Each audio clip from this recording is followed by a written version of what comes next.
ಆಗಿರುತ್ತೆ. ದಯವಿಟ್ಟು ಯಾರು ಕೂಡ ಇದನ್ನು ಸ್ಕಿಪ್ ಮಾಡಬೇಡಿ ಮತ್ತು ಈ ಒಂದು ವಿಷಯವನ್ನು ನೆಗ್ಲೆಕ್ಟ್ ಕೂಡ ಮಾಡೋಕೆ ಹೋಗಬೇಡಿ. ಏನಕ್ಕಂದರೆ ತುಂಬ ಜಾಸ್ತಿ ದಂಡಗಳನ್ನು ಕೂಡ ವಿಧಿಸಲಾಗುತ್ತೆ ಈ ಒಂದು ನಿಯಮವನ್ನು ಉಲ್ಲಂಘನೆ ಮಾಡಿದರೆ.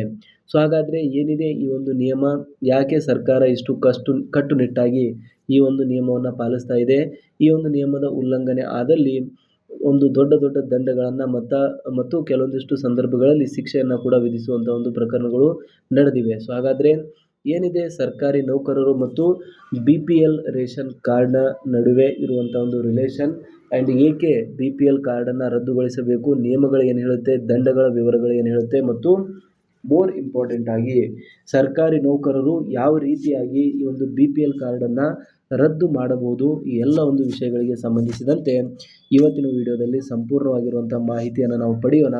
ಸೊ ಹಾಗಾಗಿ ವಿಡಿಯೋನ ಕೊನೆವರೆಗೂ ನೋಡಿ ಆ್ಯಂಡ್ ಚಾನಲ್ನ ಇನ್ನೂ ಕೂಡ ಸಬ್ಸ್ಕ್ರೈಬ್ ಆಗಿಲ್ಲ ಅಂದರೆ ದಯವಿಟ್ಟು ಸಬ್ಸ್ಕ್ರೈಬ್ ಮಾಡ್ಕೊಳ್ಳಿ. ಸರ್ಕಾರಿ ನೌಕರರು ಮತ್ತು ಪಿಂಚಣಿದಾರರಿಗೆ ಉಪಯುಕ್ತವಾಗಿರುವಂಥ ಮಾಹಿತಿಯನ್ನು ನಾವು ಡೇ ಟು ಡೇ ಕೊಡ್ತಾ ಇರ್ತೀವಿ. ಸೊ ಮೊಟ್ಟ ಮೊದಲನೇದಾಗಿ ಇಲ್ಲಿ ನೀವು ನೋಡುವಂಥದ್ದು BPL ಎಂದರೆ ಏನು ಅಂತ. ಸೊ BPL ಕಾರ್ಡ್ ಅಂದರೆ ಏನು ಅಂತ ನೀವು ನೋಡಿದ್ರೆ, ಬಡತನ ರೇಖೆಗಿಂತ ಕೆಳಗೆ ಇರುವ ಕುಟುಂಬಗಳಿಗೆ ಸಬ್ಸಿಡಿ ದರದಲ್ಲಿ ಪಡಿತರ ನೀಡಲು ರೂಪಿಸಿರುವಂಥ ಒಂದು ಯೋಜನೆಯನ್ನು BPL ಅಂತ ಕರಿತೀವಿ. ಸೊ BPL ಅಂದರೆ ಬಿಲೋ ಪಾವರ್ಟಿ ಲೈನ್ ಅಂತ. ಕಡು ಬಡತನದಲ್ಲಿರುವಂಥ ಒಂದು ಕುಟುಂಬಗಳಿಗೆ ಈ ಒಂದು ಯೋಜನೆಯನ್ನು ರೂಪಿಸಲಾಗಿದೆ. ಸೊ ಇದಾದಮೇಲೆ ನೆಕ್ಸ್ಟ್ ಪಾಯಿಂಟ್ ಬಂದುಬಿಟ್ಟು ನೌಕರರು ಏಕೆ ಇದಕ್ಕೆ ಅನರ್ಹರಾಗುತ್ತಾರೆ, ಯಾಕೆ ಇದು ನೌಕರರಿಗೆ ಅನ್ವಯಿಸೋದಿಲ್ಲ ಅಂದರೆ ಸ್ಟ್ರೇಟ್ ಫಾರ್ವರ್ಡ್ ಆಗಿರುವಂಥದ್ದು. ಏನಕ್ಕಂದರೆ ಸರ್ಕಾರಿ ನೌಕರರು ಅಂದರೆ ಅವರು ಕಡು ಬಿಡೋ ಒಂದು ಬ್ರ್ಯಾಕೆಟ್ನಲ್ಲಿ ಬರೋದಿಲ್ಲ. ಸೊ ಹಾಗಾಗಿ ಅವರು ಇದಕ್ಕೆ ಅನರ್ಹರಾಗುತ್ತಾರೆ. ಆರ್ಥಿಕ ಸ್ಥಿತಿ ಮೊಟ್ಟ ಮೊದಲೇ ಒಂದು ಕಾರಣ ಆಗುತ್ತೆ. ಸರ್ಕಾರಿ ನೌಕರರು ಖಾಯಂ ಆದಾಯವನ್ನು ಹೊಂದಿರುವುದರಿಂದ ಅವರು BPL ವ್ಯಾಪ್ತಿಗೆ ಬರುವುದಿಲ್ಲ. ಸರ್ಕಾರದ ಆದೇಶ ಏನು ಹೇಳುತ್ತೆ, ಸರ್ಕಾರಿ ನೌಕರರು ಆದಾಯ ತೆರಿಗೆ ಪಾವತಿದಾರರು BPL ಕಾರ್ಡ್ ಹೊಂದುವುದು ನಿಯಮ ಬಾಹಿರವಾಗಿದೆ. ನೀವು ಸರ್ಕಾರಿ ನೌಕರರಾಗಿದ್ದರೆ ಅಥವಾ ಪ್ರೈವೇಟಲ್ಲಿ ಇದ್ದು ಕೂಡ ಇನ್ಕಮ್ ಟ್ಯಾಕ್ಸನ್ನು ರಿಟರ್ನ್ ಮಾಡ್ತಾಯಿದ್ರೆ, ಇನ್ಕಮ್ ಟ್ಯಾಕ್ಸ್ ITR ಅನ್ನು ಫೈಲ್ ಮಾಡ್ತಾಯಿದ್ರೆ ನೀವು BPLಗೆ ಅನರ್ಹರಾಗಿರುತ್ತೀರಾ ಅಂತ ಹೇಳ್ತಿದ್ದಾರೆ. ಇದಾದಮೇಲೆ ಸೌಲಭ್ಯದ ಒಂದು ದುರ್ಬಳಕೆ ಮಾಡಲಾಗ್ತಾ ಇದೆ.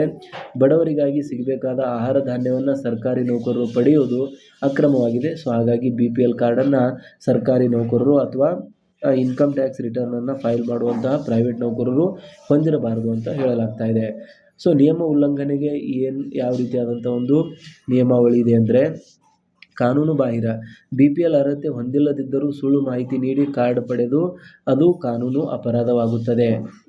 ಇದಾದಮೇಲೆ ನಡತೆ ನಿಯಮಾವಳಿ. ಸರ್ಕಾರಿ ನೌಕರರ ನಡತೆ ನಿಯಮಗಳ ಪ್ರಕಾರ ನೌಕರರು ಪ್ರಾಮಾಣಿಕರಾಗಿರಬೇಕು. ಇಂತಹ ಕೃತ್ಯಗಳು ಶಿಸ್ತು ಕ್ರಮಕ್ಕೆ ಕಾರಣವಾಗುತ್ತವೆ ಅಂತ ಹೇಳಿದ್ದಾರೆ. ಇದಾದಮೇಲೆ ಕಠಿಣ ಕ್ರಮಗಳ ಬಗ್ಗೆಯೂ ಕೂಡ ಇಲ್ಲಿ ಹೇಳ್ತಾ ಇರುವಂಥದ್ದು ನೀವು ನೋಡ್ತಾ ಇದ್ದೀರಾ. ಕಾರ್ಡನ್ನು ರದ್ದು ಮಾಡಲಾಗುತ್ತದೆ. ಸೊ ಸರ್ಕಾರವು ಅಂತಹ ನೌಕರರ BPL ಕಾರ್ಡುಗಳನ್ನು ತಕ್ಷಣವೇ ರದ್ದುಗೊಳಿಸುತ್ತದೆ. ಇದಾದಮೇಲೆ ವರ್ಗಾವಣೆ ಅಥವಾ ದಂಡ. ತೀವ್ರ ಪ್ರಕರಣಗಳಲ್ಲಿ ನೌಕರರ ಮೇಲೆ ಇಲಾಖಾ ವಿಚಾರಣೆಯನ್ನು ನಡೆಸಬಹುದು. ದಂಡ ವಿಧಿಸುವುದು. ಇಲ್ಲಿಯವರೆಗೆ ಪಡೆದ ಸಬ್ಸಿಡಿ ಆಹಾರ ಧಾನ್ಯಗಳ ಮೌಲ್ಯವನ್ನು ವಸೂಲಿ ಕೂಡ ಕೆಲವೊಂದಿಷ್ಟು ಸಂದರ್ಭಗಳಲ್ಲಿ ಮಾಡಲಾಗುತ್ತದೆ. ಅದನ್ನು ದಂಡ ವಿಧಿಸುವ ಒಂದು ಪ್ರಕ್ರಿಯೆ ಅಂತ ಹೇಳಲಾಗ್ತಾ ಇದೆ. ದಂಡ ಮತ್ತು ವಸೂಲಿ ರಿಕವರಿ ಯಾವ ರೀತಿಯಾಗಿ ಮಾಡಲಾಗುತ್ತದೆ ಅಂತ ನೀವು ನೋಡಿದ್ರೆ, ನೀವು ಪಡೆದ ಅಕ್ರಮ ಲಾಭವನ್ನು ಸರ್ಕಾರವು ಈ ರೀತಿ ವಸೂಲಿ ಮಾಡುತ್ತದೆ. ಪಡಿತರ ಮಾರುಕಟ್ಟೆ ಬೆಲೆಯನ್ನು ಲೆಕ್ಕ ಹಾಕಲಾಗುತ್ತದೆ. ಸೊ ಏನು ಮಾರುಕಟ್ಟೆ ಬೆಲೆ ಇದೆ ಅದನ್ನು ಮೊಟ್ಟ ಮೊದಲನೇದಾಗಿ ಲೆಕ್ಕ ಹಾಕಲಾಗುತ್ತದೆ. ಅದಕ್ಕೆ ಬಡ್ಡಿಯನ್ನು ಸೇರಿಸಿ ವಸೂಲಿ ಮಾಡುವ ಅವಕಾಶ ಇರುತ್ತದೆ. ವೇತನದಿಂದಲೇ ಈ ಒಂದು ಮೊತ್ತವನ್ನು ಕೂಡ ಕಡಿತಗೊಳಿಸುವ ಅಧಿಕಾರ ಇಲಾಖೆಗೆ ಇರುತ್ತದೆ ಅಂತ ನೋಡಿ. ಎಷ್ಟು ಇಂಪಾರ್ಟೆಂಟ್ ಆಗಿದೆ ಅಂದರೆ, ಆ ಒಂದು ಆಹಾರ ಧಾನ್ಯಗಳು ಅಥವಾ ಏನು ಸೌಲಭ್ಯವನ್ನು ಸರ್ಕಾರಿ ನೌಕರರು ಪಡೆದಿರ್ತಾರೆ ಅಕ್ರಮವಾಗಿ, ಆ ಒಂದು ಅಕ್ರಮ ಆಹಾರ ಧಾನ್ಯಗಳ ಮಾರುಕಟ್ಟೆ ಬೆಲೆಯನ್ನು ಕ್ಯಾಲ್ಕುಲೇಟ್ ಮಾಡಲಾಗುತ್ತೆ. ಆ ಬೆಲೆಯ ಮೇಲೆ ಬಡ್ಡಿಯನ್ನು ಹಾಕುವಂಥ ಒಂದು ಅಧಿಕಾರ ಕೂಡ ಇರುತ್ತೆ. ಆ್ಯಂಡ್ ಈ ಒಂದು ಅಮೌಂಟನ್ನು ನೀವು ಕಟ್ಟದೇ ಹೋದರೆ ನಿಮ್ಮ ಒಂದು ಸಂಬಳದಿಂದ ಕಡಿತ ಮಾಡುವಂಥ ಒಂದು ಅಧಿಕಾರ ಕೂಡ ಇಲಾಖೆಗೆ ಇರುತ್ತದೆ ಅಂತ ಹೇಳ್ತಿದ್ದಾರೆ. ಸೊ ಇದಾದಮೇಲೆ ರದ್ದುಗೊಳಿಸುವುದು ಅದನ್ನು ಹೇಗೆ ಅಂತ ನೀವು ನೋಡಿದ್ರೆ, ಸ್ವಯಂ ಪ್ರೇರಿತ ರದ್ದು. ನೌಕರರು ತಮ್ಮ ತಾಲೂಕು ಆಹಾರ ಮತ್ತು ನಾಗರಿಕ ಸರಬರಾಜು ಕಚೇರಿಗೆ ಅರ್ಜಿ ಸಲ್ಲಿಸಿ ಕಾರ್ಡ್ ಹಿಂತಿರುಗಿಸಬಹುದು. ಇದು ತಪ್ಪು ಮುಂದುವರೆಯದಂತೆ ತಡೆಯಲು ಉತ್ತಮ ಮಾರ್ಗವಾಗಿದೆ. ಆನ್ಲೈನ್ ಪೋರ್ಟಲ್ ಕೂಡ ಇರುವಂಥದ್ದು. ಆಹಾರ ಇಲಾಖೆಯ ವೆಬ್ಸೈಟ್ ಮೂಲಕವೂ ರದ್ದುಗೊಳಿಸುವಿಕೆ ಅಥವಾ APL ಕಾರ್ಡ್ಗೆ ವರ್ಗಾಯಿಸುವ ಪ್ರಕ್ರಿಯೆ ಮಾಡಬಹುದಾಗಿದೆ. ಸೊ BPL ಅನ್ನು ನೀವು ಒಂದು ರದ್ದುಗೊಳಿಸಬಹುದು ಅಥವಾ APLಗೆ ಕನ್ವರ್ಟ್ ಮಾಡಬಹುದು. ಅಬೋವ್ ಪಾವರ್ಟಿ ಲೈನ್ ಅಂತ ಕರೀತಾರೆ. ಸೊ ಅದು ಕೂಡ ನೀವು ಇಲ್ಲಿ ಮಾಡಬಹುದಾಗಿದೆ. ಇದಾದಮೇಲೆ ಸರ್ಕಾರದ ಸೂಚನೆ ಏನಿದೆ ಅಂತ ನೀವು ನೋಡಿದ್ರೆ, ಸರ್ಕಾರದ ಸೂಚನೆ ಬೇಸಿಕಲಿ ಸರ್ಕಾರವು ಈಗಾಗಲೇ ಹಲವು ಬಾರಿ ಸರ್ಕಾರಿ ನೌಕರರಿಗೆ BPL ಕಾರ್ಡ್ ಹಿಂದಿರುಗಿಸಲು ಅವಕಾಶ ನೀಡಿದೆ.